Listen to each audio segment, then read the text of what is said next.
501 kilometre ಆಗಿದೆ ಈಗ. The good news is custom clearance ಅಲ್ಲಿ ಇದೆ. 6500 RPM ಮೇಲೆ ದಾಟಂಗಿಲ್ಲ. ಇಂಜಿನ್ ಗುಬಿಲ್ ಅಂದ್ಬಿಡ್ತೈತಾ. ಅಯ್ಯೋ ನನ್ನ ಗಾಡಿಗೆ ಏನೂ ಆಗಬಾರ್ದು. ಮಗುನ ತುಂಬ ಸೆನ್ಸಿಟಿವ್ ಆಗಿ ಬೆಳೆಸ್ಬಿಟ್ರೆ ಫ್ರಂಟ್ ಟೈರಿಂದ ಸೌಂಡ್ ಬರ್ತಾ ಇದೆ. 5 ಲಕ್ಷ ತಂದಿದ್ರೆ ಒಂದು 50 ಚೀಲ ಹಾಕೊಂಡು ಹೋಗ್ಬಿಡ್ತಾ ಇದ್ದೆ. ಕ್ಯಾ ಹೋಗಯ್ಯ. ನಮಸ್ಕಾರ darlings, welcome to TV in Kannada. ಎಷ್ಟು ಪ್ರಶಾಂತವಾಗಿದೆ ನೋಡಿ ಇಲ್ಲಿ. So quiet man, beautiful. ನಮ್ಮ ಮನೆ ಹತ್ರ ಈ ರೋಡ್ ಇರೋದೇ ನನಗೊಂದು blessing. And here we have the beast. So last ride ನಂದೇನಿತ್ತು, ನಮ್ಮ ಕೆಲವು ಸ್ನೇಹಿತರ ಜೊತೆ ಹೋಗಿದ್ದಿದ್ದು ಹಾಸನ್ ರೋಡ್ ರೈಡು. ನಾನು ರೆಕಾರ್ಡೇ ಮಾಡಿಲ್ಲ, ಯಾಕಂದರೆ ಅಲ್ಲಿ ಹೋಗೋ ಅಷ್ಟೊತ್ತಿಗೆ ನಾನು AGV ಹೆಲ್ಮೆಟ್ ಹಾಕೊಂಡು ಹೋಗಿದ್ದಿದ್ದೆ ಅವತ್ತು. ಸೊ ನನ್ನ ಹತ್ರ ಇರೋದು ಒಂದೇ ಅಮೌಂಟು, ಅದನ್ನು ಈ MT ಹೆಲ್ಮೆಟ್ಟು ಮತ್ತು AGV ಹೆಲ್ಮೆಟ್ಗೆ ಚೇಂಜ್ ಮಾಡ್ತಾ ಇರ್ತೀನಿ. ಯಾವ್ದು ಯೂಸ್ ಮಾಡ್ತೀನೋ ಅದ್ರ ಪ್ರಕಾರ ನಾನೆಲ್ಲ ಎತ್ಕೊಂಡು ಹೋಗಿದ್ದೀನಿ. ಗೋಪ್ರೋ ಎಲ್ಲ ಪಾಕೆಟಲ್ಲಿ ಹಿಡ್ಕೊಂಡು, ಸ್ಕ್ರೂ ಡ್ರೈವರು ಎಲ್ಲ ಎತ್ಕೊಂಡು ಹೋಗಿದ್ದೀನಿ. ಆ ಮೌಂಟ್ ಮರ್ತೋಗ್ಬಿಟ್ಟಿದ್ದೀನಿ ಆ ಹೆಲ್ಮೆಟ್ಗೆ ಹಾಕೋಕ್ಕೆ. ಸೊ ಲಾಸ್ಟ್ ರೈಡ್ ಫುಲ್ ನಾನು ರೆಕಾರ್ಡೇ ಮಾಡಿಲ್ಲ. ಅದೆಲ್ಲ ಫುಲ್ಲು ರಂಜನ್ ರೆಡ್ಡಿ ಅವ್ರ ಚಾನಲಲ್ಲಿ ಆಲ್ರೆಡಿ ಲೈವ್ ಇದೆ. ನಾನು ಇನ್ಸ್ಟಾಗ್ರಾಮಲ್ಲಿ ಕೂಡ ಶೇರ್ ಮಾಡಿದ್ದೆ ಲಿಂಕು. ಸೊ ಆಲ್ರೆಡಿ ಯಾರಾದರೂ ನೋಡಿಲ್ಲ ಅಂದರೆ ನೋಡಿ. ಸೊ ಆ ರೈಡ್ ಆದಮೇಲೆ ಕ್ಲೋಸ್ ಟು 400 ಕಿಲೋಮೀಟರ್ಸ್ ಮೇಲೆ ಆಗಿದೆ ಇವಾಗ. ನೋಡ್ಬಿಡೋಣ ಎಷ್ಟಾಗಿದೆ ಅಂತ.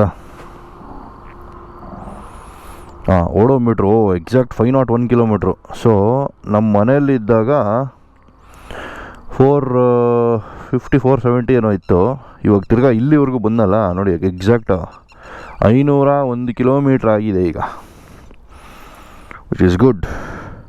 ಸೊ ಇನ್ನು 500 ಕಿಲೋಮೀಟ್ರ್ ಅಷ್ಟೇ 1000 ಕಿಲೋಮೀಟ್ರಿಗೆ. ಸೊ ಈ ವಿಡಿಯೋನಲ್ಲಿ ನಿಮಗೆ two things I want to tell you about. ಒಂದು, ಬ್ರೇಕ್ ಇನ್ ಹೆಂಗೆ ಮಾಡೋದು ಗಾಡಿನ ಅಂತ.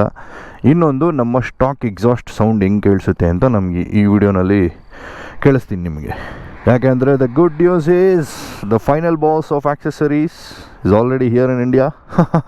ಕಸ್ಟಮ್ ಕ್ಲಿಯರೆನ್ಸಲ್ಲಿದೆ. ಇನ್ನೊಂದು ಮೂರು ದಿನದಲ್ಲಿ ಕ್ಲಿಯರ್ ಆಗ್ಬಿಟ್ಟು ಕಸ್ಟಮ್ಸು ನಮ್ಮ ಮನೆಗೆ ಶಿಪ್ ಆಗುತ್ತೆ. So I think by this weekend ನನ್ನ ಹತ್ರ ಆಲ್ರೆಡಿ ಎಕ್ಸಾಸ್ಟ್ ಇರುತ್ತೆ. ಬಟ್ ನಾನು ವೀಕೆಂಡು ಊರಲ್ಲಿ ಇರಲ್ಲ. I am going elsewhere. So ನನ್ನ ಕೆಲಸ ಇದೆ ಈ ವೀಕೆಂಡ್ ಫುಲ್, ನಾನು ಬ್ಯುಸಿ. ಸೊ ಕೆಲಸ ಎಲ್ಲ ಮುಗಿಸ್ಕೊಂಡು ವಾಪಸ್ ಬಂದಿದ್ದಾದಮೇಲೆ ಎಕ್ಸಾಸ್ಟ್ದು ಏನು ಎತ್ತ ಕತೆ ಎಲ್ಲ ನೋಡೋದು. ಬಟ್ ನನ್ನ ಮನೆಗೆ ರೀಚ್ ಆಗಿರುತ್ತೆ ಈ ವೀಕೆಂಡ್ ಅಷ್ಟೊತ್ತಿಗೆ. ಸೊ ಅದು ಬಂದಮೇಲೆ ನಿಮಗೆ ಸ್ಟಾಕ್ ಎಕ್ಸಾಸ್ಟ್ದು ಏನು ಗೊತ್ತಾಗಲ್ಲ ಆಮೇಲೆ ಇನ್ಮೇಲಿಂದ, ಯಾಕಂದರೆ ಇರೋದೇ ಇಲ್ಲ ಗಾಡೀಲಿ. ಸೊ ಅದಕ್ಕೆ ಈ ವಿಡಿಯೋನಲ್ಲಿ ನಿಮಗೆ ಸ್ಟಾಕ್ ಎಕ್ಸಾಸ್ಟ್ ಹಿಂಗೆ ಕೇಳಿಸುತ್ತೆ ಅಂತ ನಾನು ನಿಮ್ಗೆ ಕೇಳಿಸ್ತೀನಿ. So break in, what is break in or running in ಅಂತಾರೆ ಅದನ್ನು. ಫಸ್ಟ್ 1000 ಕಿಲೋಮೀಟರ್ಸ್, ಯೂಶ್ವಲಿ 1000 ಕಿಲೋಮೀಟರ್ಸೇ ಇಡೋದು. ಅಥವಾ ನೀವು ಅಬ್ರಾಡಲ್ಲಿರೋ ನಾಮ್ಸ್ ತೊಗೊಂಡ್ರೆ 1000 ಮೈಲ್ಸ್ ಇಡ್ತಾರೆ. ಸೊ ಆವಾಗ ಅದು 1500 ಕಿಲೋಮೀಟರ್ಸ್ ಆಗುತ್ತೆ. ಬಟ್ ನಮ್ಮ ಇಂಡಿಯಾದಲ್ಲಿ 1000 ಕಿಲೋಮೀಟರ್ಸೇ ರನ್ನಿಂಗ್ ಪೀರಿಯಡ್ ಇರೋದು. ಸೊ ಈ ರನ್ನಿಂಗ್ ಪೀರಿಯಡಲ್ಲಿ ಗಾಡಿನ ತುಂಬ ಕೇರ್ಫುಲ್ಲಾಗಿ ಜೆಂಟಲಾಗಿ ಓಡಿಸ್ಕೊಬೇಕು. The basic logic is be gentle with the bike. So ಎಲ್ಲ ಮ್ಯಾನುಫ್ಯಾಕ್ಚರರ್ಸು ಓನರ್ ಮ್ಯಾನ್ಯಲ್ ಮಾಡಿರ್ತಾರೆ ಗಾಡಿಗೆ. ಏನಕ್ಕೆ ಮಾಡಿರ್ತಾರೆ ಅಂದರೆ, not everybody who buys a motorcycle need to know about motorcycle. ಎಷ್ಟೋ ಜನಕ್ಕೆ ಗಾಡಿಗಳ ಬಗ್ಗೆ ಐಡಿಯಾನೇ ಇರಲ್ಲ, ಕಾರ್ಗಳ ಬಗ್ಗೆ ಗಾಡಿಗಳ ಬಗ್ಗೆ ಐಡಿಯಾನೇ ಇರಲ್ಲ ಅವ್ರಿಗೆ. ಬಟ್ ದುಡ್ಡಿರುತ್ತೆ, ಅವ್ರಿಗೆ ಬೇಕಾಗಿದ್ದು ತೊಗೋತಾರೆ. ಸೊ ಅದನ್ನು ಹೆಂಗೆ ಆಪ್ರೇಟ್ ಮಾಡಬೇಕು ಅಂತ ಒಂದು ರೆಫರೆನ್ಸ್ ಇರಬೇಕಲ್ಲ ಇವಾಗ. ಅದಕ್ಕೆ ಎಲ್ಲ ಮ್ಯಾನುಫ್ಯಾಕ್ಚರರ್ಸೂ ಓನರ್ಸ್ ಮ್ಯಾನ್ಯಲ್ ಮಾಡೋದು. ಆ್ಯಂಡ್ ಇಟ್ಸ್ ಅ ಮ್ಯಾಂಡೇಟ್ರಿ, ಅದು ಗೌರ್ಮೆಂಟ್ ಮ್ಯಾಂಡೇಟ್, ಇಂಟರ್ನ್ಯಾಷನಲ್ ಸ್ಟ್ಯಾಂಡರ್ಡ್ಸ್ ಅದು. ಓನರ್ಸ್ ಮ್ಯಾನ್ಯಲ್ ಇರಲೇಬೇಕು. ಎವ್ರಿಥಿಂಗ್ ನಿಮ್ಮ ಗಾಡೀಲಿರೋ ಕಾಂಪೋನೆಂಟ್ಸ್ ಎಲ್ಲದೂ ಮೆನ್ಷನ್ ಆಗಿರ್ಬೇಕು ಅದರಲ್ಲಿ. ಸರ್ವಿಸ್ ಶೆಡ್ಯೂಲು ಎಲ್ಲನೂ ಮೆನ್ಷನ್ ಆಗಿರ್ಬೇಕು. It's a rule. So going by the manual for this KTM Super Duke 1390R, ಇದಕ್ಕೇನು ಫಿಸಿಕಲ್ ಮ್ಯಾನ್ಯಲ್ ಕೊಡಲ್ಲ ನಿಮಗೆ. KTM ಕನೆಕ್ಟ್ ಅಂತ ಒಂದು ಆ್ಯಪ್ ಬರುತ್ತೆ. ಸೊ ಅದರಲ್ಲಿ ಮ್ಯಾನ್ಯಲ್ಸ್ ಅಂತ ಸೆಕ್ಷನ್ ಇದೆ. ಸೊ ಆಟೋಮೆಟಿಕ್ ನೀವೇನು ಮೇಲ್ ID ಕೊಟ್ಟಿರ್ತೀರಾ, ಫೋನ್ ನಂಬರು ಮೇಲ್ ID ಕೊಟ್ಟಿರ್ತೀರಾ ಗಾಡಿ ತೊಗೊಳೋ ಟೈಮಲ್ಲಿ, ಯಾರ ಹೆಸರಲ್ಲಿ ತೊಗೋತಾ ಇದ್ದೀರಾ, ಅದು ಜಸ್ಟ್ ಮೇಲ್ ID ಯೂಸ್ ಮಾಡಿ ಲಾಗಿನ್ ಮಾಡಿದ್ರೆ ಸಾಕು. ಆಲ್ರೆಡಿ ಆ KTM ಕನೆಕ್ಟ್ ಆ್ಯಪಲ್ಲಿ ನಿಮ್ದು ಯಾವ ಗಾಡಿ ಅಂತ ತೋರಿಸ್ತಾ ಇರುತ್ತೆ.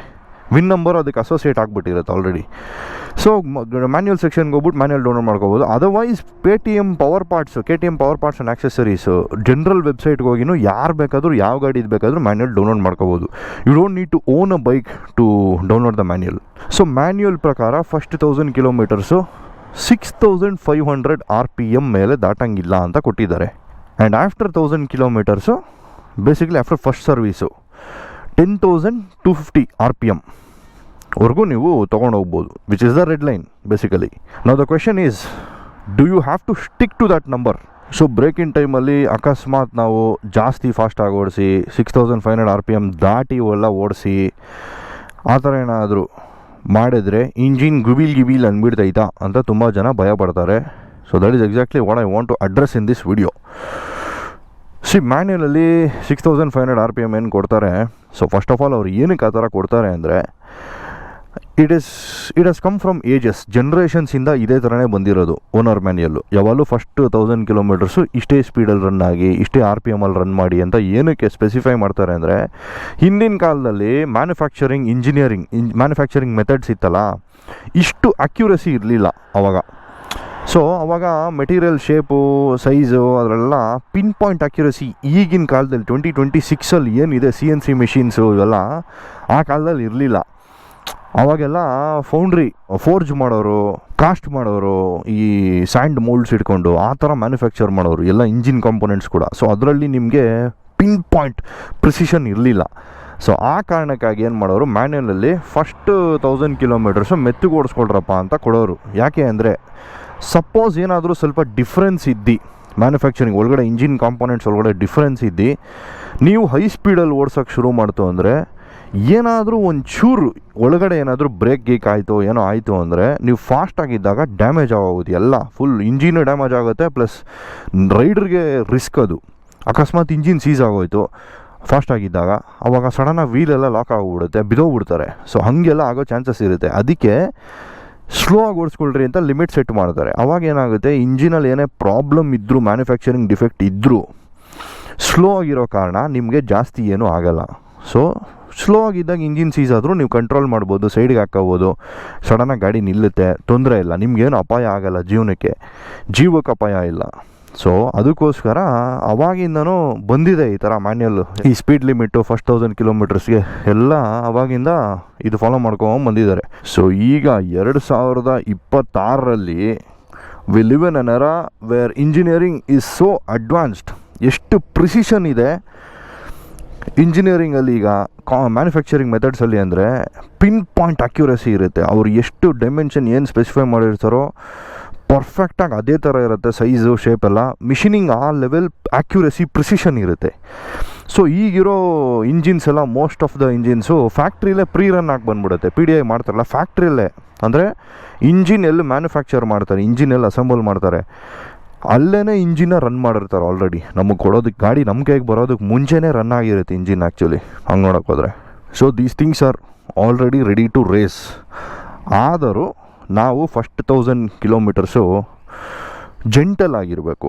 ಸೊ ಜೆಂಟಲಾಗಿ ಹೆಂಗೆ ಹ್ಯಾಂಡಲ್ ಮಾಡೋದು ಅಂದರೆ, ನಾನು ಯೂಶ್ವಲಿ ಏನು ಮಾಡ್ತೀನಿ ಅಂದರೆ, ಫಸ್ಟ್ 200-250 ಕಿಲೋಮೀಟರ್ಸ್ ಏನಿದೆ ಗಾಡಿ ಓಡಿಸೋ ಟೈಮು, ಅಲ್ಲಿ ಸ್ಟಿಕ್ ಟು ದ ಮ್ಯಾನ್ಯಲ್. ಆ 6500 RPM ಏನು ಸ್ಪೆಸಿಫೈ ಮಾಡಿದ್ದಾರೆ ಅದಕ್ಕೆ ಸ್ಟಿಕ್ ಆಗ್ತೀನಿ. First 200-250 kilometres. ಅದಾದಮೇಲೆ ಸ್ವಲ್ಪನೇ ಓಪನ್ ಮಾಡ್ಕೊಂಬರ್ತೀನಿ. ಬಟ್ ರೆಡ್ ಲೈನ್ ಮಾಡಲ್ಲ. ರೆಡ್ ಲೈನ್ ನಾನು 1000 ಕಿಲೋಮೀಟರ್ಸ್ವರೆಗೂ ಮಾಡೋದೇ ಇಲ್ಲ. ಈಗ ಈ ಗಾಡಿಗೆ ರೆಡ್ ಲೈನು 10,250 RPM ಅಂದ್ಕೊಳ್ಳಿ, ನಾನೊಂದು 9,500 RPMವರೆಗೂ ತೊಗೊಂಡೋಗ್ತೀನಿ. ಬೇಡ 10,000ವರೆಗೂ ತೊಗೊಂಡೋಗ್ತೀನಿ, ಬಟ್ ರೆಡ್ ಲೈನ್ ಮಾಡಲ್ಲ ಫಸ್ಟ್ ಸರ್ವಿಸ್ ಆಗೋವರೆಗೂ.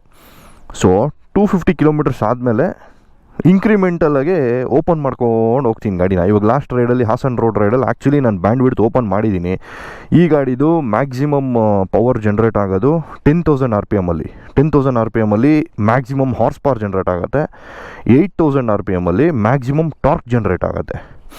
ಸೊ ನೀವು ಪವರ್ ಬ್ಯಾಂಡಿಗೆ ಹತ್ತಿರ ಹೋಗ್ತಾ ಇದ್ದಂಗೆ RPM ಗಾಡಿ ಒಂಥರ ಟರ್ಬೋ ಥರ ಓಪನ್ ಆಗುತ್ತೆ ಫುಲ್ ಪವರು. ಸೊ ನಾನೇನು ಮಾಡಿದೆ, ಲಾಸ್ಟ್ ರೈಡಲ್ಲಿ ಆಲ್ಮೋಸ್ಟ್ 8,000 RPMವರೆಗೂ ಓಡಿಸಿದ್ದೀನಿ ಗಾಡಿನ. ಅದಕ್ಕೆ ರಂಜನ್ ಕೇಳ್ತಾನೆ ಅದರಲ್ಲಿ, ಏನು ಗುರು ಬ್ರೇಕಿನ್ ಅಂದ್ಬಿಟ್ಟು ಆಲ್ರೆಡಿ ಬಾರಿಸ್ತಾ ಇದೆಯಾ ಅಂತ. ಸೊ ಅದೇ ಕಾರಣ, ನಾನು ಅಲ್ಲಿಗೂ ಇನ್ನೂ ಫುಲ್ ರೆಡ್ ಲೈನ್ ತನಕ ತೊಗೊಂಡೋಗಿಲ್ಲ ಗಾಡಿ, ಓನ್ಲಿ 8,000 RPMವರೆಗೂ ಓಡಿಸ್ತಾ ಇರೋದೀಗ. ಸೊ ಒಂದು ಅರ್ಥ ಮಾಡ್ಕೊಳ್ಳಿ, ಬ್ರೇಕಿನ್ ಅನ್ನೋದು ಸುಮ್ಮನೆ ಇವತ್ತು ಗಾಡಿ ತೊಗೊಂಬಿಟ್ಟು ನಾಳೆ ದೊಡ್ಡ ರೈಡ್ ಹಾಕೊಂಡ್ಬಿಡ್ತೀನಿ, 1000 ಕಿಲೋಮೀಟರ್ ರೈಡು ಒಂದು ರೈಡಲ್ಲಿ ಮುಗಿಸ್ಕೊಂಡ್ಬಿಡ್ತೀನಿ, ಆ ಥರ ಮಾಡಬಾರ್ದು. ಸೊ ತುಂಬ ಜನ ಆಲ್ರೆಡಿ ಕೇಳ್ತಾ ಇದ್ದೀರಾ, ಬ್ರೋ ಎಷ್ಟು ದಿವಸ ಬ್ರೇಕಿನ್ನು ಬೇಗ ಮಾಡಿ. ಇನ್ನೊಬ್ರು ಯಾರೋ ಬ್ರೋ ಚಿತ್ತೂರ್ಗೆ ಹೋಗ್ಬಿಟ್ಟು ಬಂದ್ಬಿಡಿ ರಂಜನ್ ಅವ್ರ ಊರಿಗೆ, ನಿಮಗೆ ಒಳ್ಳೆ ಗಾಡಿ ಎಕ್ಸ್ಪೀರಿಯೆನ್ಸು ಸಿಗುತ್ತೆ, ಬ್ರೇಕಿನ್ನು ಆಗೋಗ್ಬಿಡುತ್ತೆ ಬೇಗ ಅಂತೆಲ್ಲ ಹೇಳಿದರು. ಸೊ ನೀವು ಹೇಳ್ತಾ ಇರೋದು ಕರೆಕ್ಟೇ, but that's not how you should break in. ಒಂದೇ ಸತಿ 1000 ಕಿಲೋಮೀಟ್ರ್ ಓಡಿಸ್ಬಿಡೋದು, ಒಂದೇ ಸತಿ ರನ್ನಿಂಗ್ ಮಾಡಿಬಿಡೋದು, ಅದೆಲ್ಲ ಆ ಥರ ಮಾಡಬಾರ್ದು. ಯಾಕೆಂದರೆ ಇಂಜಿನ್ ಪ್ರತಿ ಟೈಮ್ ನೀವು ಆನ್ ಮಾಡಿ ಆಫ್ ಮಾಡಿದಾಗ ಹೀಟ್ ಸೈಕಲ್ಲು ಫುಲ್ ಹಾಟ್ ಆಗಿ ಫುಲ್ ಕೋಲ್ಡ್ ಆಗೋದು, ಫುಲ್ ಹಾಟ್ ಆಗಿ ಫುಲ್ ಕೋಲ್ಡ್ ಆಗುತ್ತೆ.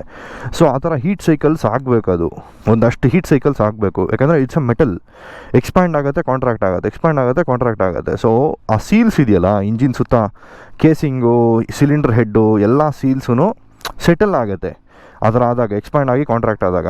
ಕಬ್ಬಣ ಅಂದರೆ ಡೈರೆಕ್ಟ್ ಕಬ್ಬಣ ಅಂದರೆ ತುಂಬ ಜಾಸ್ತಿ ಎಕ್ಸ್ಪ್ಯಾನ್ಷನ್ ಟಾಲರೆನ್ಸ್ ಇರುತ್ತೆ. ಬಟ್ ಇದೆಲ್ಲ ಮೆಗ್ನೀಷಿಯಮ್ಮು, ಇದೆಲ್ಲ ಪ್ಯೂರ್ ಕಬ್ಬಣ ಅಲ್ಲ, ಇದೆಲ್ಲ ಅಲಾಯ್ಸು.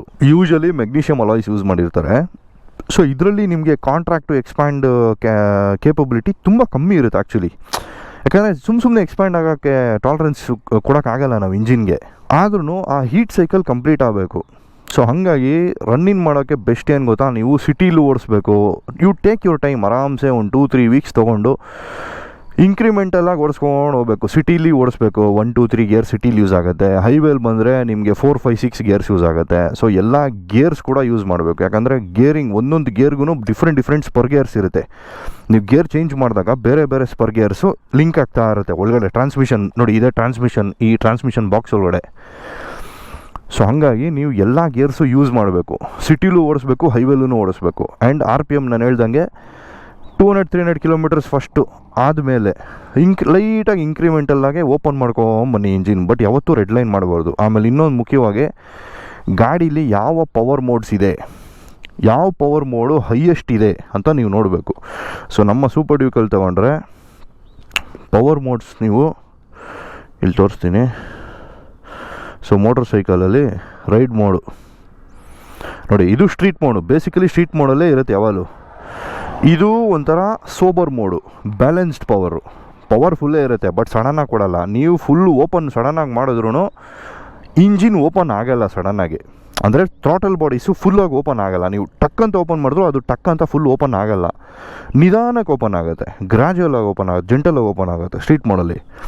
ಸ್ಪೋರ್ಟ್ ಮೋಡಲ್ಲಿ ನೀವು ಎಷ್ಟು ಕೊಡ್ತೀರೋ ಅಷ್ಟು ಆಲ್ರೆಡಿ ಓಪನ್ ಆಗೋಕ್ಕೆ ಸ್ಟಾರ್ಟ್ ಆಗ್ತಾ ಇರುತ್ತೆ, ಬೇಗ ಓಪನ್ ಆಗುತ್ತೆ ಸ್ಪೋರ್ಟು.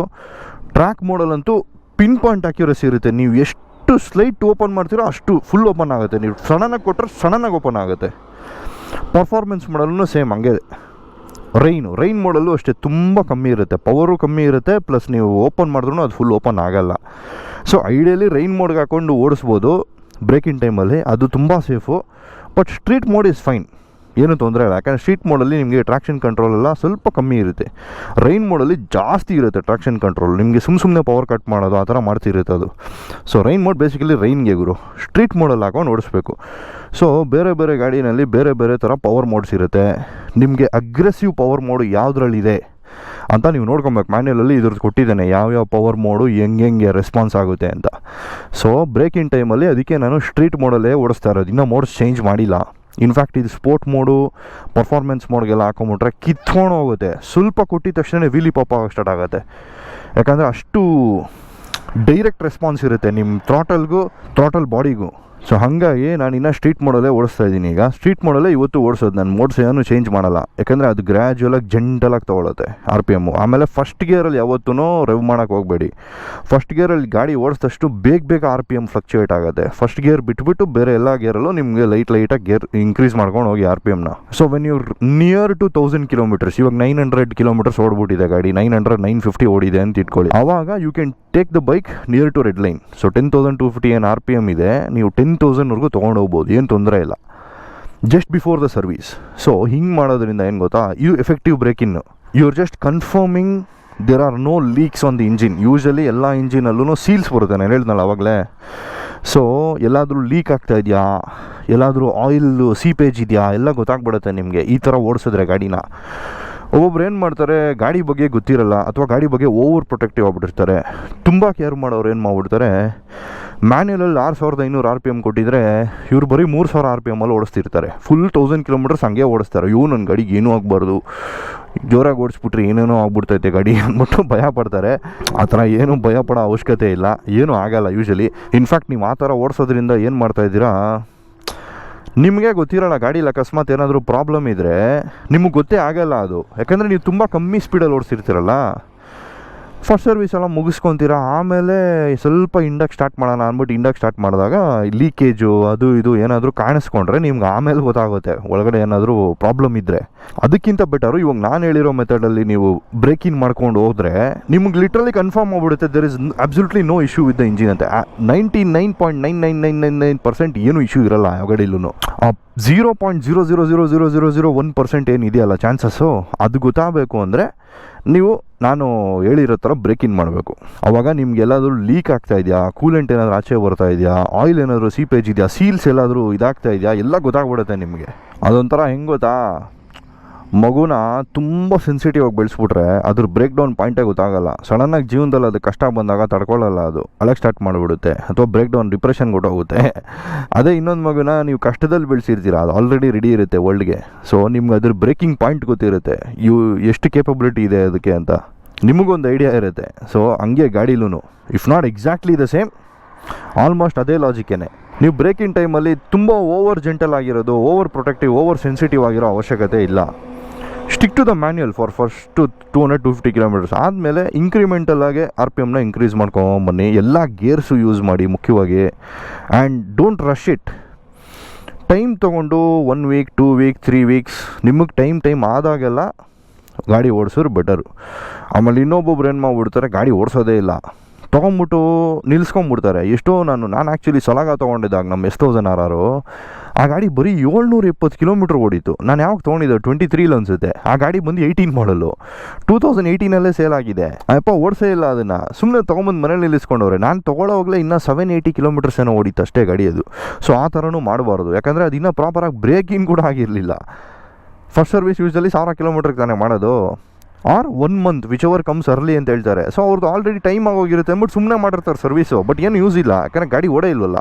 ಸೊ ಈ ಥರ ಪ್ರಾಪರ್ ಬ್ರೇಕ್ ಇನ್ ಮಾಡೋದ್ರಿಂದ ಏನಾಗುತ್ತೆ, ನಿಮಗೆ ಇಂಜಿನಲ್ಲಿ ಏನೇ ಲೈಟ್ ಪಾರ್ಟಿಕಲ್ಸು ಅದು ಸರ್ಫೇಸ್ ವೇರ್ ಆಗಿ ಹೊಸಾದಲ್ಲ, ಒಳಗಡೆ ಎಲ್ಲ ಕಾಂಪೊನೆಂಟ್ಸು, ಪಿಸ್ಟನ್ ರಿಂಗ್ಸು, ಇಂಜಿನ್ನು, ಒಳಗಡೆ ಕ್ರ್ಯಾಂಕ್ ಶಾಫ್ಟು, ಕನೆಕ್ಟಿಂಗ್ ರೋಡ್ ಎಲ್ಲ ಹೊಸಾದಲ್ವಾ. ಸೊ ಲೈಟಾಗಿ ವೇರ್ ಆಗಿ ಏನಾದರೂ ಚಿಕ್ಕ ಪಾರ್ಟಿಕಲ್ಸ್ ಆಯಿಲಲ್ಲಿ ಇದ್ರೂ ಅದು ಬಂದು ಎಲ್ಲ ಆಯಿಲ್ ಫಿಲ್ಟ್ರಲ್ಲಿ ಸೇರ್ಕೊಂಡಿರುತ್ತೆ. ಇವಾಗ ಇಂಜಿನ್ ಆಯಿಲ್ ಒಳಗಡೆ ಸರ್ಕ್ಯುಲೇಟ್ ಆಗಲ್ಲ, ಅದು ಬಂದು ಆಯಿಲ್ ಫಿಲ್ಟ್ರಲ್ಲಿ ಸೇರ್ಕೊಂಡಿರುತ್ತೆ. ಸೊ ಫಸ್ಟ್ ಸರ್ವಿಸಲ್ಲಿ ಆಯಿಲ್ ಫಿಲ್ಟ್ರು ಮತ್ತು ಆಯಿಲ್ ಚೇಂಜ್ ಮಾಡ್ತಾರಲ್ಲ, ಅಲ್ಲಿಗೆ ಇವ್ರು ಜಸ್ಟ್ ಕ್ಲೀನಿಂಗ್ ಇಟ್ ಅಪ್.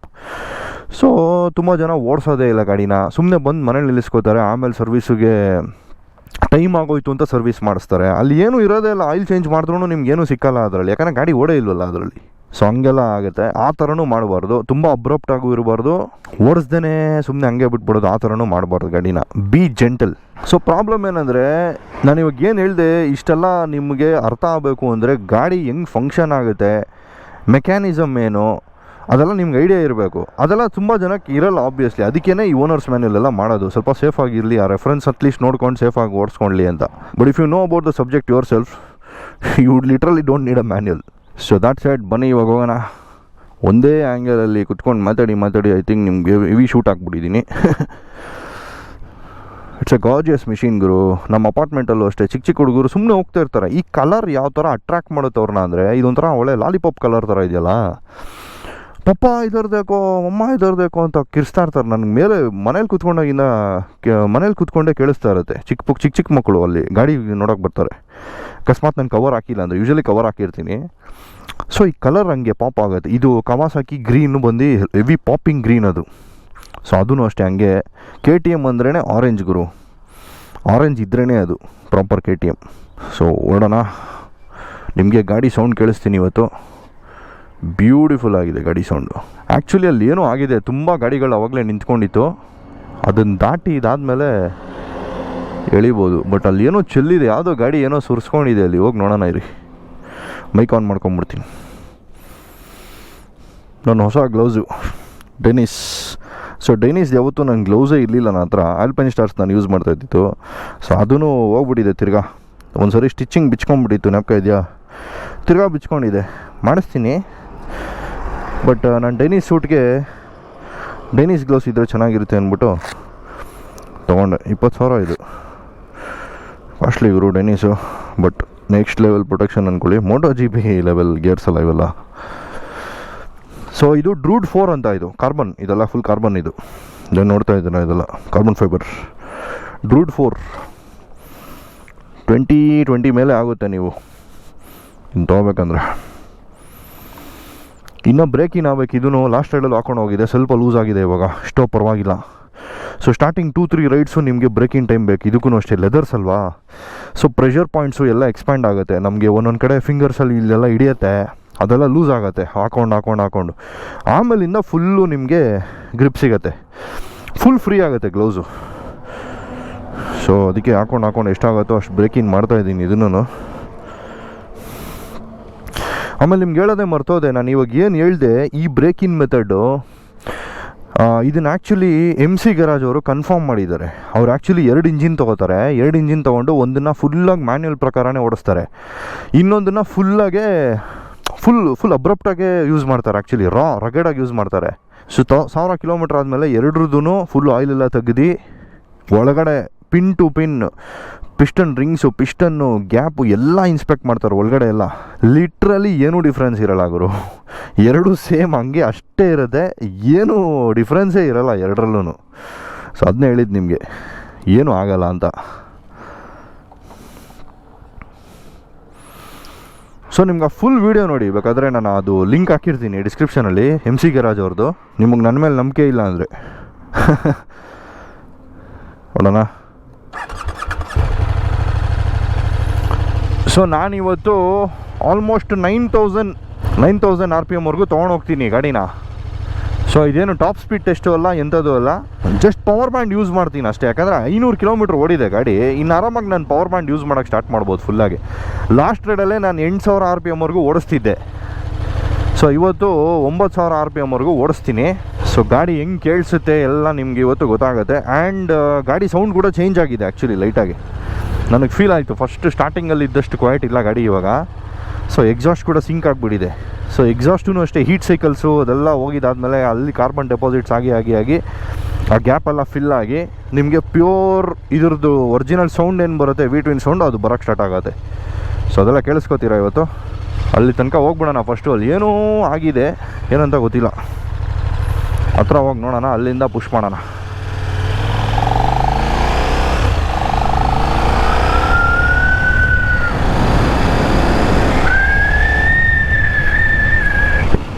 ಯಾವುದೋ ಗಾಡಿ ಏನೋ ಚೆಲ್ಕೊಂಬಿಟ್ಟಿದೆ ಫುಲ್ಲು. ಆವಾಗಲೇ ನಾನು ಬಂದಿದ್ದ ಟೈಮಲ್ಲೇ ಆಗಿದ್ದು ಇನ್ಸಿಡೆಂಟ್ ಇದು.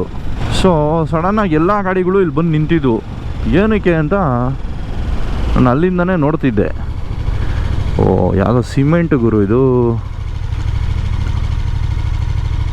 ಓ ಇವನೇ ಅನ್ಸು ಡ್ರೈವರು, ಪಾಪ ನೋಡಿ ಹೆಂಗೆ ಉಲ್ಡಾಕೊಂಡವನೆ. UltraTech cement. ಓಹೋ 5 ಲಕ್ಷ ತಂದಿದ್ರ, ಒಂದು 50 ಚೀಲ ಹಾಕೊಂಡು ಹೋಗ್ಬಿಡ್ತಾ ಇದ್ದೆ. क्या भैया क्या हो गया, आप ठीक है, आपको कुछ नहीं? ಪಾಪ ಇರೋ ಫೋನಲ್ಲಿ ಮಾತಾಡ್ತಾನೆ ಪಾಪ. ಅವರೇ ಫುಲ್ ಟೆನ್ಷನ್ ಆಗೋನೆ. ನಾನು ಟೀಕೆ ಪಾಕೆ ಅಂದ್ಕೊಂಡು ಅವ್ನಿಗೆ ಯಾಕೆ ಶೂಟ್ ಹಾಕೋಣ. ಪಾಪ ಕ್ಲಿಯರ್ ಮಾಡ್ತಾರೆ. ಈ ಹೈವೇ ಪೆಟ್ರೋಲ್ ಅವರೆಲ್ಲ ಬರಬೇಕು ನೋಡಿ. ಫಸ್ಟ್ ಗೇರಲ್ಲಿ ಏನೂ ಮಾಡಬಾರ್ದು ಆ್ಯಕ್ಚುಲಿ, ತುಂಬ ಬೇಗ ರಿವ್ ಆಗುತ್ತೆ ಫಸ್ಟ್ ಗೇರಲ್ಲಿ. ಸೊ ಶುರು ಹಚ್ಕೊಳ್ಳೋಣ, ಲೆಟ್ಸ್ ಗೋ, ಕಮಾನ್.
ಇಲ್ಲೊಂದು ಆಕ್ಸಿಲರೇಟ್ ಮಾಡ್ತೀನಿ ನೋಡಿ.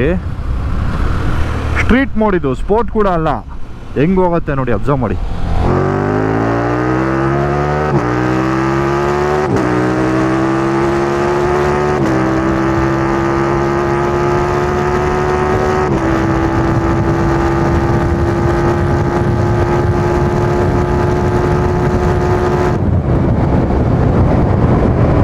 ಕೇಳಿಸ್ಕೊಂಡ್ರೆ links sound stock sound.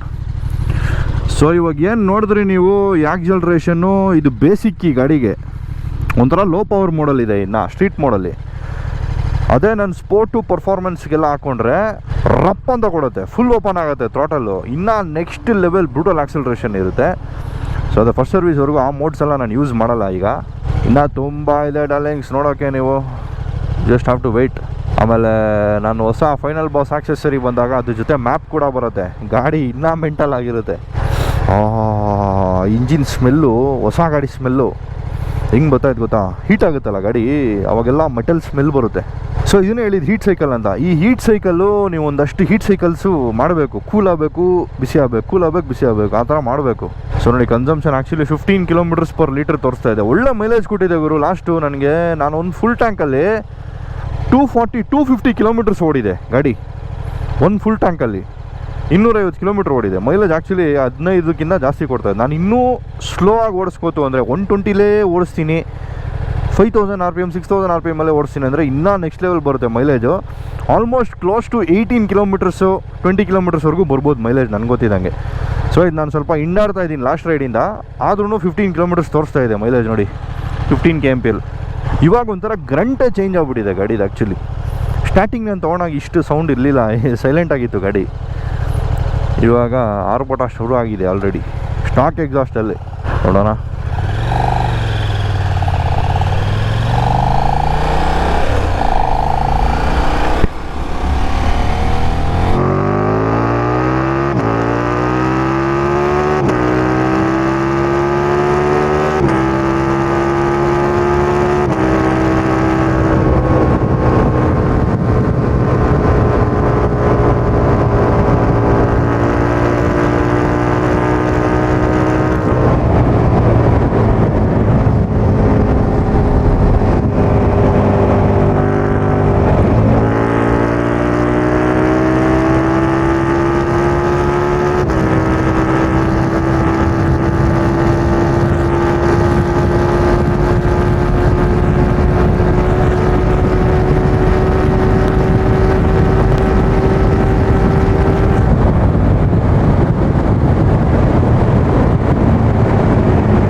Ayyappa, ಎಂಟಿ ಹೆಲ್ಮೆಟ್ ಆಗಲ್ಲ ಗುರು, ಬಫೆಟ್ ಹೊಡೆಯುತ್ತೆ ಹೈ ಸ್ಪೀಡಲ್ಲಿ. ಅದರ ಹೆಲ್ಮೆಟ್ ಎಲ್ಲ ಶಿವರ್ ಆಗಕ್ಕೆ ಸ್ಟಾರ್ಟ್ ಆಗುತ್ತೆ. ಯಾಕಂದರೆ ಇದ್ರದ್ದು ಇದು ವೆಂಟ್ಸ್ ಇದೆಯಲ್ಲ, ಶೇಪ್ ಇದೆ ಅದು. ಸೊ ಒಂಥರ ರೆಸಿಸ್ಟ್ ಮಾಡುತ್ತೆ ಆ್ಯಕ್ಚುಲಿ. ಅದೇ ನಂದು AGV ಆದರೆ ಫುಲ್ ಪ್ಲೇನ್ ಇರುತ್ತೆ, ಅದು ಫುಲ್ ಏರೋಡೈನಮಿಕ್ಕು, ಅದನ್ನು ಹಾಕೊಂಡು ಓಡಿಸ್ಬೇಕು. ಲಿಟ್ರಲಿ ಲಾಸ್ಟ್ ರೈಡಲ್ಲಿ ನನಗೇನು ವಿಂಡ್ ಬ್ಲಾಸ್ಟೇ ಅನಿಸ್ತಾ ಇರಲಿಲ್ಲ. ಆ ಹೆಲ್ಮೆಟ್ ಅಷ್ಟು ಚೆನ್ನಾಗಿದೆ, ಕ್ರೇಜಿ ಆಗಿತ್ತು ಲಾಸ್ಟ್ ರೈಡ್ ಮಾತ್ರ. ಸೊ ಇದ್ರದ್ದು ಇಂಟೇಕ್ ಹೌಲ್ ಒಂಥರ ಚೆನ್ನಾಗಿದೆ, ಲೋ RPM ಅಲ್ಲಿ. ಕೇಳಿಸ್ಕೊಳ್ಳಿ ನೋಡಿ, ಒಂಥರ ಕೊಡ್ರ ಅನ್ನುತ್ತೆ ಸ್ಟಾರ್ಟಿಂಗಲ್ಲಿ. ಸೊ ಇದರಲ್ಲಿ ಕ್ಯಾಂಪ್ಸ್ ಬೇರೆ ಚೇಂಜ್ ಇರುತ್ತಲ್ಲ ಲೋ RPM ಅಲ್ಲಿ ಮಾತ್ರ. ಗುರು ಪಿವಟ್ ಮಾಡೋಕ್ಕೆ ಹೆಂಗಿದೆ ಗೊತ್ತಾ ಗಾಡಿ, ಇದು ಎಷ್ಟು ಒಳ್ಳೆ ಟ್ರ್ಯಾಕ್ ಬೈಕ್ ಥರ ಬಿಹೇವ್ ಮಾಡುತ್ತೆ, ಪ್ರಾಪರ್ ಟ್ರ್ಯಾಕ್ ಬೈಕ್ ಥರ. ಎಷ್ಟು ನೀಟಾಗಿ ಸ್ವಿವಲ್ ಆಗುತ್ತೆ ಅಂದರೆ ತುಂಬ ಚೆನ್ನಾಗಿದೆ ಗಾಡಿ. ಅಂದರೆ KTM ಅವರು ಸಕ್ಕದಾಗಿ ಮಾಡಿದ್ದಾರೆ ಈ ಗಾಡಿಗಂತೂ. ನೆಕ್ಸ್ಟ್ ಲೆವೆಲ್ ಫುಲ್ ಅವ್ರದ್ದೇನೇನು ಸ್ಪೆಷಾಲಿಟಿ ಇದೆ ಎಲ್ಲನೂ ಹಾಕ್ಬಿಟ್ಟಿದ್ದಾರೆ ಈ ಗಾಡೀಲಿ. ಬ್ಯೂಟಿಫುಲ್ ಗಾಡಿ ಮಾತ್ರ. ಇದನ್ನು ಓಡಿಸಿದಷ್ಟು ಜಾಸ್ತಿ ಲವ್ ಆಗ್ತಾ ಇದೆ ಗಾಡಿ ಮೇಲೆ. ಕಂಫರ್ಟು, ಪವರು ಎಲ್ಲನೂ ಚೆನ್ನಾಗಿದೆ ಗುರು ಗಾಡೀಲಿ. ಅದೇ ವಿಂಡ್ ಬ್ಲಾಸ್ಟ್ಗೆ ನೀವು ಒಳ್ಳೆ ಹೆಲ್ಮೆಟ್ ಹಾಕೊಬೇಕು. ಇಯರ್ ಪ್ಲಗ್ಸ್ ಕೂಡ ನಾನು ಇವತ್ತು ತನಕ ಹಾಕಿಲ್ಲ, ನೋಡೋಣ ಒಂದು ರೈಡಲ್ಲಿ ಇಯರ್ ಪ್ಲಗ್ಸ್ ಹಾಕೊಂಡು ಓಡಿಸ್ತೀನಿ. AGV ಹೆಲ್ಮೆಟ್ ಹಾಕೊಂಡ್ಬಿಟ್ರಂತೂ ನೆಕ್ಸ್ಟ್ ಲೆವೆಲ್. ಆಮೇಲೆ ಇನಿಷಿಯಲ್ ಆಕ್ಸಲರೇಷನ್ ಇದೆಯಲ್ಲ, ಯಪ್ಪ ಕಿತ್ಕೊಂಡು ಹೋಗುತ್ತೆ. ನಮ್ಮ ಲಾಸ್ಟ್ ರೈಡಲ್ಲಿ ಅಭಿ 10R ಅವರು ಸಿಕ್ಕಿದ್ರು. ಅವರು ಇವಾಗ ಪ್ಯಾನಿಗೆಲ್ಲ ಇಟ್ಕೊಂಡಿದ್ದಾರೆ. ಆ್ಯಕ್ಚುಲಿ ನಾನು ಅವರು ಒಟ್ಟಿಗೆ ರೈಡ್ ಮಾಡ್ತಿದ್ದಾಗ ಅವ್ರ ಹತ್ರ 10R ಇತ್ತು. ನಮ್ಮ 10R ಕಂಪ್ಯಾರಿಸನ್ ಎಲ್ಲ ಮಾಡಿದ್ದೀವಿ. ಇವಾಗ ಪ್ಯಾನಿಗಲ್ಲೇ V4 ತೊಗೊಂಡಿದ್ದಾರೆ, ಹೊಸ ಜನ್. ಸೊ ಅವ್ರು ನನ್ನ ಹಿಂದೆನೇ ಇದ್ರು. ಆ್ಯಕ್ಚುಲಿ ಅವರು ಕ್ಯಾಪ್ಚರ್ ಮಾಡಿದ್ದಾರೆ. ಏನು ಗುರು ಅದು ಇನಿಷಿಯಲ್ಲು ಅಂತ ವಾಪಸ್ ಬಂದಮೇಲೆ ನನಗೆ ಮೆಸೇಜ್ ಆಗ್ತಾಯಿದ್ರು. ಯಾಕಂದರೆ ಅವ್ರು ನನ್ನ ಹಿಂದೆನೇ ಇದ್ರು. ಇದು 0 to 200 ಹೆಂಗೆ ಮಾಯ ಆಗೋಗುತ್ತೆ ಅಂದರೆ ಯಾವ ಲೀಟ್ರ್ ಕ್ಲಾಸ್ ಬೈಕು ಹಿಡಿಯೋಕ್ಕಾಗಲ್ಲ ಇದನ್ನು. ಲೀಟ್ರ್ ಕ್ಲಾಸ್ ಬಿಡಿ, ಪ್ಯಾನಿಗಲ್ಲೇ ಬಂದು 1103 cc ಅದು. ಅದೇ ಇದ್ರ ರೇಂಜ್ಗೆ ಇನಿಷಿಯಲ್ ಇಲ್ಲ. ಅದೆಲ್ಲ ಏನಿದ್ರು ಫುಲ್ ಟಾಪ್ ಎಂಡು. ಸೊ ತೋರಿಸ್ತೀನಿ, ಅದೆಲ್ಲ ನಿಮ್ಗೆ ಇವೆಂಚುಲಿ ತೋರಿಸ್ತೀನಿ. ಎಲ್ಲ ಕಂಪ್ಯಾರಿಸನ್ನು ಎಲ್ಲ ನಿಮಗೆ ಮಾಡಿ ಡೀಟೇಲ್ಡಾಗಿ ತೋರಿಸ್ತೀನಿ ಏನು ಡಿಫ್ರೆನ್ಸು ಅಂತ. ಸೊ ಅದೇ ಮನೆಗೆ ವಾಪಸ್ ಹೋದ್ಮೇಲೆ ಫುಟೇಜ್ ನನಗೆ ಕಳಿಸ್ಬಿಟ್ಟು ಹೇಳ್ತಾಯಿದ್ರು, ಇನಿಷಿಯಲ್ ಏನು ಬ್ರೋ ನೆಕ್ಸ್ಟ್ ಲೆವೆಲ್ ಇದೆ ಇದು ಅಂತ. ಟಾಪ್ ಎಂಡ್ ಕೂಡ ಸಖತ್ತಾಗಿದೆ. ಅದೇ ಇವಾಗೆಲ್ಲ ಅನ್ಲಾಕ್ ಮಾಡಿದ್ಮೇಲೆ ನಮ್ಮ ಆಕ್ಸೆಸರಿ ಬಂದಮೇಲೆ ಟಾಪ್ ಎಂಡ್ ಎಲ್ಲ ಟೆಸ್ಟ್ ಮಾಡ್ತೀನಿ. ನೋಡಿ ಈ ಥರ ಸಿಟಿಲಿದ್ದಾಗ ಬರೀ ಯಾವಾಗೂ 5000 RPM ಕೆಳಗಡೆ ಇರುತ್ತೆ. So it's safe most of the times. But ಬರೀ ಈ ಸ್ಪೀಡಲ್ಲೇ ಓಡಿಸ್ತಾ ಇರಬಾರ್ದು, ಅವಾಗವಾಗ ಹೈವೇಗೆ ತೊಗೊಂಡೋಗ್ಬೇಕು. ನನಗೆ ಈ ಗಾಡೀಲಿ ಏನು ಜಾಸ್ತಿ ಇಷ್ಟ ಆಗಿದ್ದು ಅಂದರೆ ಹೆವಿ ಕಂಫರ್ಟಬಲ್ ಆಗಿದೆ. ದೊಡ್ಡ ಸೀಟು, ರೈಡರ್ ಸ್ಟ್ರ್ಯಾಂಗಲ್ಲು. ನಾನು ಅವತ್ತೇ ಫಸ್ಟ್ ವೀಡಿಯೋನಲ್ಲಿ ಹೇಳಿದ್ದೆ ನಿಮಗೆ, ಪರ್ಫೆಕ್ಟ್ ಆಗಿದೆ ರೈಡರ್ ಸ್ಟ್ರ್ಯಾಂಗಲ್ ಇದರಲ್ಲಿ. ನಂತರ ಹೈಟ್ ಇರೋನ್ಗೂ ಆ್ಯಕ್ಚುಲಿ ತುಂಬ ಗಾಡಿ ಇದು ಚಿಕ್ಕದು ನನಗೆ, ಆದ್ರೂ ತುಂಬ ಚಿಕ್ಕದು, ಕ್ರ್ಯಾಂಪ್ಡ್ ಅಂತ ಫೀಲೇ ಆಗಲ್ಲ. ಸ್ಪೇಷಿಯಸ್ ಆಗಿದೆ, ದೊಡ್ಡದಾಗಿದೆ ಕೂತ್ಕೊಳ್ಳೋಕ್ಕೆಲ್ಲ. ಹ್ಯಾಂಡಲ್ ಬಾರ್ಗೆ ಮತ್ತು ನಮ್ಮ ಸೀಟ್ಗೆ ಲೆಂತ್ ಜಾಸ್ತಿ ಇದೆ. ಆಮೇಲೆ ವೈಡ್ ಇದೆ ಹ್ಯಾಂಡಲ್ ಬಾರು. ಸೊ ಒಂಥರ ತುಂಬ ಕ್ವಾಲಿಟಿ ಅನಿಸುತ್ತೆ ಮೋಟರ್ ಸೈಕಲ್. ಆಮೇಲೆ ಲಿಟ್ರಲಿ ಇಷ್ಟು ದೊಡ್ಡ ಬೈಕ್ ಓಡಿಸ್ತಾ ಇದ್ದೀನಿ ಅಂತ ಅನ್ಸೋದೇ ಇಲ್ಲ. 200 kg ಏನೋ ಇದು. ಒಳ್ಳೆ 390 ಆಟ ಆಡಿಸ್ಬೋದು ಗುರು. ಎಸ್ಪೆಷಲಿ ನನ್ನಂಥವ್ರಿಗಂತೂ ಈ ವೆಯ್ಟು ನಮ್ಗೆ ಮ್ಯಾಟ್ರೇ ಆಗಲ್ಲ, ಅಷ್ಟು ಲೈಟ್ ವೆಯ್ಟ್ ಅನಿಸುತ್ತೆ ಗಾಡಿ. ಸಸ್ಪೆನ್ಷನು ನೆಕ್ಸ್ಟ್ ಲೆವೆಲ್ ಇದೆ. ಇವ್ರದ್ದೇನು ಸ್ಟ್ಯಾಂಡರ್ಡ್ ಸೆಟ್ಟಿಂಗ್ ಇದೇ ಪರ್ಫೆಕ್ಟ್ ಆಗಿದೆ ನನ್ನ ವೆಯ್ಟ್ಗೆ. ಸ್ಟಿಫು ಮಾಡೋ ಅವಶ್ಯಕತೆ ಇಲ್ಲ, ಸಾಫ್ಟು ಮಾಡೋ ಅವಶ್ಯಕತೆ ಇಲ್ಲ. It's just at a sweet spot, ಕರೆಕ್ಟಾಗಿದೆ. ಫಾಸ್ಟು ಓಡಿಸ್ಬೋದು, ಕಂಫರ್ಟಬಲ್ ಆಗೂ ಇದೆ. ಸೊ ಇದ್ರ ಕ್ಯಾರೆಕ್ಟರಿಸ್ಟಿಕ್ಸ್ ಎಲ್ಲ ನೋಡ್ತಾ ನನಗೆ ಇದರಲ್ಲಿ ಟ್ರ್ಯಾಕ್ ಸೆಷನ್ ಮಾಡೋಣ ಅಂತ ಭಾರಿ ಆಸೆ ಆಗ್ತಾಯಿದೆ. ಈಗ ಸೂನ್ ಒಂದು ಟ್ರ್ಯಾಕ್ ಸೆಷನ್ ಮಾಡೋಣ. ಸೊ ಒಂದು ಟ್ರ್ಯಾಕ್ ಸೆಷನ್ನು ನೀವು ಮಾಡಿಬಿಟ್ರೆ ಈ ಗಾಡಿದು ಲಿಮಿಟೇಷನ್ ಏನು ಅಂತ ಗೊತ್ತಾಗ್ಬಿಡುತ್ತೆ. ನೀವು ಎಷ್ಟುವರೆಗೂ ಲೀನ್ ಹೋಗ್ಬೋದು, ಯಾವಾಗ ಟಚ್ ಆಗಕ್ಕೆ ಸ್ಟಾರ್ಟ್ ಆಗುತ್ತೆ ಎಲ್ಲ ಗೊತ್ತಾಗ್ಬಿಡುತ್ತೆ ಒಂದು ಟ್ರ್ಯಾಕ್ ಸೆಷನಲ್ಲಿ. ಆಮೇಲೆ ಈ ಗಾಡಿದು ಪ್ರಾಪರ್ ಬಾಡಿ ಮಾಸ್ ಹೆಂಗಿದೆ, ಮಸಲ್ ಮೆಮೊರಿ ರೆಕಾರ್ಡ್ ಮಾಡೋದಕ್ಕೆ ಒಂದು ಟ್ರ್ಯಾಕ್ ಸೆಷನ್ ಮಾಡಿಬಿಟ್ರೆ ಫುಲ್ಲಾಗಿ ಈ ಗಾಡಿದು ಐಡಿಯಾ ಬಂದ್ಬಿಡುತ್ತೆ ನಿಮಗೆ. ಬಟ್ ಒಂದು ಅಬ್ಸರ್ವ್ ಮಾಡಿದ್ದೇನೆಂದರೆ, ನಾನು ಏರ್ ಪ್ರೆಷರ್ ಇದಕ್ಕೆ ಆದಷ್ಟು ಸ್ವಲ್ಪ ಡೌನೇ ಇಡಬೇಕು. ನೋಡಿ ಫ್ರಂಟು 37, ರೇರ್ 40 ತೋರಿಸ್ತಾ ಇದೆ ಇವಾಗ. ಇದು ಹೀಟ್ ಆಗಿದೆ ಇವಾಗ ಟೈರ್ಸು. ನಾನು ಆ್ಯಕ್ಚುಲಿ ಸೆಟ್ ಮಾಡಿರೋದು 36 ಡಬಲ್ಸ್ ಓಡಿಸ್ತೀರಾ ಅಂದರೆ 36-42 ಇರೋದು ಮ್ಯಾನ್ಯನಲ್ಲಿ. ಸಿಂಗಲ್ಗೆ 36. ಬಟ್ ನೋಡಿ ಫ್ರಂಟ್ 37 ತೋರಿಸ್ತಾ ಇದೆ, ರೇರು 39 ತೋರಿಸ್ತಾ ಇದೆ. ಸೊ ಈ ಥರ ಹೈ ಪ್ರೆಷರ್ ಇದ್ದಾಗ ಏನಾಗುತ್ತೆ, ನೀವು ಪ್ಯೂರ್ ಪರ್ಫಾರ್ಮೆನ್ಸ್ ರೈಡ್ ಮಾಡೋವಾಗ ಬ್ರೇಕಿಂಗ್ ಸಿಗೋಲ್ಲ ಜಾಸ್ತಿ. ಇದರಲ್ಲಿ ಎಷ್ಟೇ ಬ್ರೇಕ್ ಬೈಟ್ ಇರ್ಬೋದು. ನಾನು ಲಾಸ್ಟ್ ರೈಡಲ್ಲಿ ಅಬ್ಸರ್ವ್ ಮಾಡ್ತಾಯಿದ್ದೀನಿ, ಲಿಟ್ರಲಿ ಫ್ರಂಟ್ ಟೈರಿಂದ ಸೌಂಡ್ ಬರ್ತಾಯಿದೆ ಕುರ್ ಅಂತ. ಯಾಕಂದರೆ ಬ್ರೇಕ್ ಬೈಟು ಸಿಕ್ಕಾಪಟ್ಟೆ ಸ್ಟ್ರಾಂಗ್ ಇದೆ, ಟೈರ್ ತಡೀತಾ ಇಲ್ಲ, ಟೈರ್ ಸ್ಲಿಪ್ ಆಗ್ತಾ ಇದೆ ಫ್ರಂಟ್ದು. ಸೊ ಇವ್ರು ಹಾಕಿರೋದು ಪವರ್ ಕಪ್ 3 ಅನ್ಸುತ್ತೆ. ಇದರಲ್ಲಿ ಚೆನ್ನಾಗಿದೆ, ಒಳ್ಳೆ ಟೈರೇನೆ. ಬಟ್ ಏನಂದರೆ ಸ್ವಲ್ಪ ಲೋ ಪ್ರೆಷರ್ ಮೇಂಟೈನ್ ಮಾಡಬೇಕು ನಾವು. ಇಷ್ಟು ಹೈ ಪ್ರೆಷರ್ ಹಿಡ್ಕೊಂಡು ರೋಡಲ್ಲಿ ಫಾಸ್ಟಾಗೆಲ್ಲ ಓಡಿಸ್ಬಾರ್ದು, ಸ್ವಲ್ಪ ಡೇಂಜರೇ. ಇವ್ರು 36 ಕೊಟ್ಟವ್ರಲ್ಲ, ನಾನು 33 ಮೇಂಟೈನ್ ಮಾಡಿದ್ರೆ ಸಾಕು ನನ್ನ ವೆಯ್ಟ್ಗೆ. ನೀವು ವೆಯ್ಟ್ ಕಮ್ಮಿ ಇದ್ದರೆ ಇನ್ನೂ ಕಮ್ಮಿ ಹಿಡ್ಕೋಬೋದು, 30 ಹಿಡ್ಕೋಬೋದು ಆ್ಯಕ್ಚುಲಿ. ಆವಾಗ ಚೆನ್ನಾಗಿ ಗ್ರಿಪ್ ಸಿಗುತ್ತೆ, ಬ್ರೇಕಿಂಗು, ಆಕ್ಸಿಲರೇಷನ್ನು, ಟ್ರಾಕ್ಷನ್ ಎಲ್ಲ ಚೆನ್ನಾಗಿ ಸಿಗುತ್ತೆ ಕಾರ್ನರ್ಸಲ್ಲಿ. ಬಟ್ ಹಂಗಂತ ತೀರಾನು ಕಮ್ಮಿ ಇಡಬಾರ್ದು. ತೀರಾ ಕಮ್ಮಿ ಇಟ್ರೆ ಏನಾಗೋದು ಗೊತ್ತಾ, ಯಾವ್ದಾನ ಸಡನ್ ಪಾಟ್ ಹೋಲ್ ಬಂತು ಅಂತ ಇಟ್ಕೊಳ್ಳಿ, ಭೈಡ್ ಅಂತ ಹೊಡೆಯುತ್ತೆ. ಇವಾಗ ಎಲ್ಲ ಮುರಿದೋಗುತ್ತೆ ಆಮೇಲೆ. ಸೊ ಐ ಥಿಂಕ್ ಈ ವಿಡಿಯೋಗೆ ಇವಳೋದ ಡಾರ್ಲಿಂಗ್ಸ್. ನಾನು ಸಿಗ್ತೀನಿ ನಿಮಗೆ ಮುಂದಿನ ವಿಡಿಯೋಲಿ. More exciting stuff coming soon. ಆಮೇಲೆ ಬ್ರೇಕಿಂದೇನು ಹೇಳಿದೆ ನಾನು, ಇದು purely based on my expertise, my knowledge and experience ಅಷ್ಟೇ. ನಾನು ಈ ಥರ ಫಾಲೋ ಮಾಡ್ತೀನಿ, ನೀವು ಇದೇ ಥರ ಮಾಡಬೇಕು ಅಂತ ಏನಿಲ್ಲ. ನಿಮಗೆ ಯಾವ್ದು ರೈಟ್ ಅನಿಸುತ್ತೋ ನೀವು ಅದನ್ನು ಮಾಡಿ, ಅಥವಾ just stick to manual, whatever floats your boat bro ಅಷ್ಟೇ. ಯಾಕಂದರೆ ಟೈಮ್ ಸರಿ ಇಲ್ಲ ಅಂದಾಗ ಎಲ್ಲರಿಗೂ ವರ್ಕೌಟ್ ಆಗಲ್ಲ. ನಾನು ಮಾಡಿದ್ದು ನನಗೆ, ನೀವು ಮಾಡಿದ್ದು ನಿಮಗೆ ಅಷ್ಟೇ. ಸಿಗೋಣ ಹಾಗಾದರೆ ಮುಂದಿನ ವೀಡಿಯೋಲಿ. ಟೇಕ್ ಕೇರ್, ಟಾಟಾ, ಬಾಯ್.